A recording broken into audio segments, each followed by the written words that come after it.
নমস্কার বন্ধুরা, রুম্পার হেসেলে তোমাদের সকলকে স্বাগত। আমি আবার আজ চলে এসেছি একদম সিম্পল একটা রেসিপি নিয়ে। সেটা হচ্ছে কুমড়ো শাক। কুমড়ো শাকের রেসিপি। এই যে দেখো বন্ধুরা, কুমড়ো শাক খুব দেখো একদম টাটকা তরতাজা কুমড়ো শাক আমার বাড়িতে হয়েছিল, সেটাই আমি তুলে কেটে ধুয়ে পরিষ্কার করে নিয়েছি। আজকে আমি এই কুমড়ো শাক ডাল দিয়ে করব, মুসুরির ডাল। দেখো এখানে আমি মুসুর ডালটা সেদ্ধ করে নিয়েছি। তোমাদের সেদ্ধটা আর দেখালাম না, এটা দেখানোর কিছু নেই। আমি আগে থেকে মুসুর ডালটা সিদ্ধ করে নিয়েছি।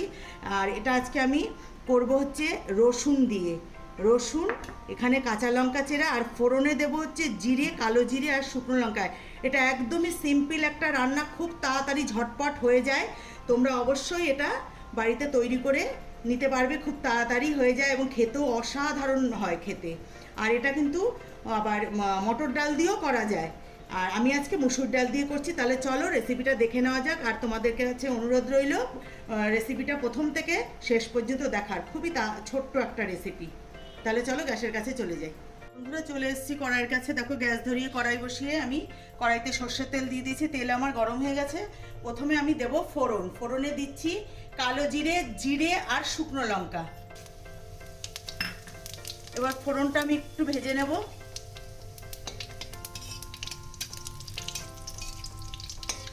এবার আমি দেখো ফোড়নটা ভাজা হয়ে গেছে। এবার আমি এর মধ্যে দিয়ে দেব থেতো করে রাখা রসুন। আর তোমরা যদি নিরামিষভাবে করতে চাও তাহলে মটরের ডাল দিয়ে শুধু জিরে, কালো জিরে আর শুকনো লঙ্কা ফোড়ন দিয়ে করতে পারো। এবার আমি এর মধ্যে দিয়ে দেবো কিছু কেটে রাখা কাঁচা লঙ্কা। এবার আমি দেবো এর মধ্যে একটু সামান্য হলুদ, কারণ শাকটা আমি দেবো। আর তেলের পরে দিলে পরে, শাকটা তেলের পরে দিলে পরে একদম মানে ফুটে উঠবে, এই জন্য আমি একটু হলুদ দিয়ে দেবো।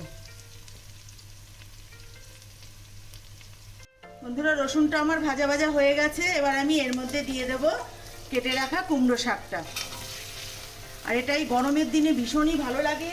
আর গরমের সময় আমাদের মনে হয় যে আমরা কতক্ষণে গ্যাসের কাছ থেকে মানে আগুনের কাছ থেকে বেরিয়ে আসা যায়। এই রকম রান্না হলে পরে ঝটপট হয়ে যায়। এবার দিয়ে দিলাম একটু লবণ। এবার আমি এটাকে কিছুক্ষণ নাড়াচাড়া করে একটু ভেজে নেব শাকটা। দেখো বন্ধুরা, আমি সামান্য একটু ফ্রাই করে নিয়েছি। আর দেখো লবণ দেওয়ার পরে একদম উনে গেছে। এবার আমি এর মধ্যে দিয়ে দেব সিদ্ধ করে রাখা ডাল, মুসুর ডাল। এবার আমি ডালটা এর মধ্যে ঢেলে দিচ্ছি। আর এটা কিন্তু পাতলা হবে না, একদম ঘন থকথকে পড়া হবে, তাহলে সেটাই খেতে ভালো লাগবে। এর মধ্যে আমি সামান্য জল দেবো, বেশি না, অল্প। এটা ঘনই হবে।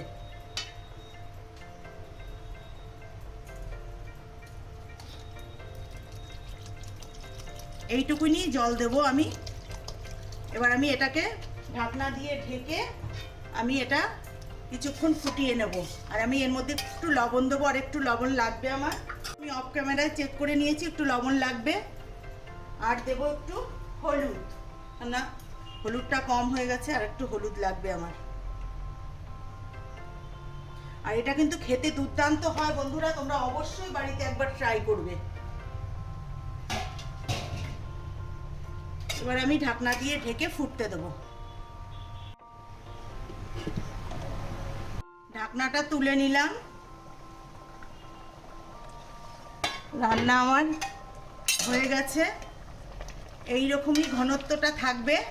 আর দেখো একদম সবুজ ভাবটা রয়ে গেছে। এবার আমি এর মধ্যে একটুখানি দিয়ে দেব চিনি। যেহেতু শাক, এর জন্য চিনিটা আমি একটু দেবো, তাহলে খেতে আরও ভালো লাগবে। এটা তোমরা যদি মনে করো যে দেবে না তাহলে দিও না, কিন্তু দিলে খুবই ভালো হয় শাক যেহেতু। এবার আমি তোমাদেরকে এটা নামিয়ে নিয়ে দেখাচ্ছি। বন্ধুরা, মুসুর ডাল দিয়ে কুমড়ো শাক আমার রান্না হয়ে গেছে। তাহলে আমি যেভাবে রান্নাটা করলাম তোমরা অবশ্যই একবার বাড়িতে এইভাবে রান্নাটা করবে। করে খেয়ে যদি ভালো লাগে আমাকে কমেন্টস করে জানাবে, শেয়ার করবে। আর তোমাদের যদি তোমরা কেউ নতুন বন্ধু হয়ে থাকো আমার চ্যানেলে, তাহলে চ্যানেলটিকে সাবস্ক্রাইব করে নেওয়ার অনুরোধ রইল। আর যারা করেছো তাদেরকে অসংখ্য ধন্যবাদ। আর যারা ফেসবুকের থেকে দেখছো তারা ফেসবুকের পেজটিকে অবশ্যই ফলো করে নিও। আর বন্ধুরা, এই যে মুসুর ডাল দিয়ে আমি যে কুমড়ো শাকটা রান্না করেছি, এটার সঙ্গে যদি গন্ধরাজ লেবু হয় তাহলে আর কোনো কথাই নেই, দারুণ লাগে খেতে। তোমরা অবশ্যই পারলে এইভাবে রান্না করবে আর গন্ধরাজ লেবু দিয়ে খাবে, তাহলে বুঝতে পারবে, দেখবে এর স্বাদটা কতটা সুন্দর। তাহলে বন্ধুরা, আজকের মতো এখানেই ভিডিওটি শেষ করছি। ভালো থেকো, সুস্থ থেকো, নমস্কার।